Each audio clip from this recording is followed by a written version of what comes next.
Alan, out of curiosity, what does your agency do to prioritize officer mental health? Thank you for all you do.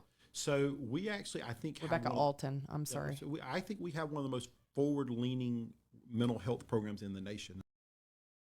So I'm glad you got a chance for us to bring that up.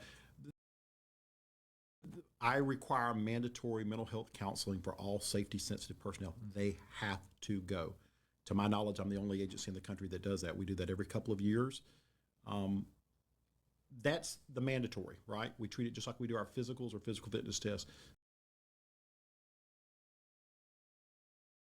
The second part of that is we make available counseling upon request that we cover up to a certain number of visits. We also, for any high risk incident or high trauma incident, we make it mandatory. We make it mandatory. We make it mandatory. So, for instance, a death of a child, an officer involved shooting, a particularly gruesome scene, an emotionally charged scene, we will have people that either come to the scene or potentially, we schedule a time for them, and we take people off duty until they had time to decompress and to be reviewed to make sure that they're okay.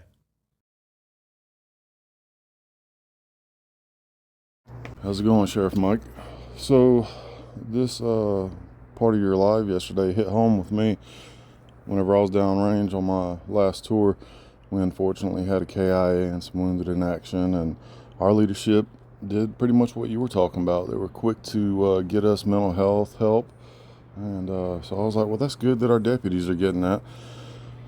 And I wanted to find out a little more about it, so I spoke to a few deputies, and collectively they've been to multiple homicide scenes where there were deceased people, and one of them unfortunately had a deceased child. Out of all these sad, traumatic scenes, know how many times these deputies were approached by mental health professionals? 0. You know how many recovery days to seek help, to unwind, that these deputies got after these scenarios? 0. It actually took one of them a whole month of requests and raising hell before they were even assigned mental health professional help. Now, if I was getting this kind of answers from the first few deputies I hit up today, I just wonder how many others have the exact same issues.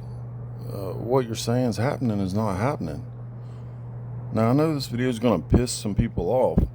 It may even prompt an email to get sent out, another memo pertaining to the deputies, talking to anyone with a large social media platform.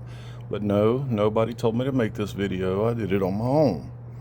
And just know that any first responder or government employee that wants to chat, you can always hit me up, and it will always be confidential.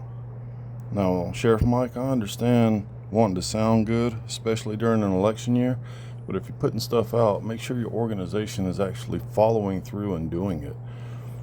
Because in this type of situation, the mental health of the deputies and the workers, that's not something to just say is happening and then it's not happening. I mean, mental health's pretty important. Don't you agree? Yeah, I think it's critically important.